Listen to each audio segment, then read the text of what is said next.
আমি Susi macro.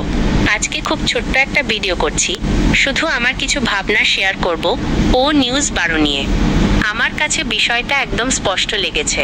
Ash মুফারা অনেকদিন ধরে আমাদের বলছেন নতুন যানবাহনের কথা, আর এখন আমরা সেই নতুন যানবাহনে উঠে পড়ছি, যেটা আমাদের নিয়ে যাবে আমাদের ভিশনের দিকে, নিয়ে যাবে সেই বড়, সাহসী, দারুণ স্বপ্নের দিকে।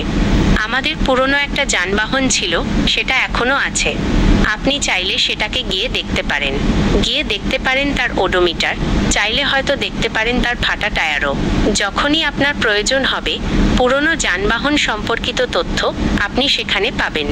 কিন্তু শোনেন, সেই পুরনো যানবাহন থেকে কিছুই আমাদের সঙ্গে এই যাত্রায় আসছে না। ওটা তার কাজ করে ফেলেছে। এখন আমাদের নতুন কিছুর পথে হাঁটার সময়।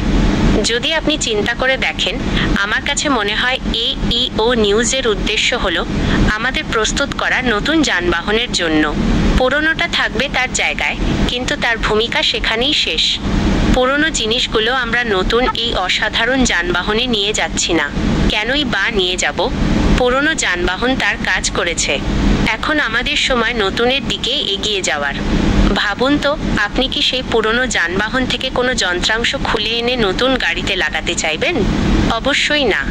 তাই সবার মনে পরিষ্কারভাবে এটাই রাখা উচিত, পুরনোটা রয়েছে, তার কাজ শেষ হয়েছে। আপনি চাইলে গিয়ে সেটা দেখতে পারেন। যে কোনো তথ্য এখনো থাকবে। আর সবচেয়ে বড় খবর হলো, আমরা এখন নতুন যানবাহনে সম্পূর্ণ ভিন্ন এক উপায়ে যাত্রা শুরু করতে যাচ্ছি। কিভাবে সেটা ঘটবে আমি জানি না, কিন্তু আমি নিশ্চিত শিগগিরই আমরা সেটা শুনব। অ্যাশ মুফারা সেই কথাটা মনে রাখুন, সব বিস্তারিত বা সব অংশ একসাথে জানা জরুরি নয়। সবচেয়ে জরুরি হলো আমরা কোথায় যাচ্ছি আর কিভাবে সেখানে পৌঁছাচ্ছি সেটা বোঝা। আমি সত্যিই বিশ্বাস করি যে ক্রমে ক্রমে আমাদের সামনে আরও অনেক কিছু উন্মোচিত হবে। আর আমি বলতে চাই, অ্যাশ, এই ম্যাগনিফিসেন্ট শব্দটা একেবারে নিখুঁত।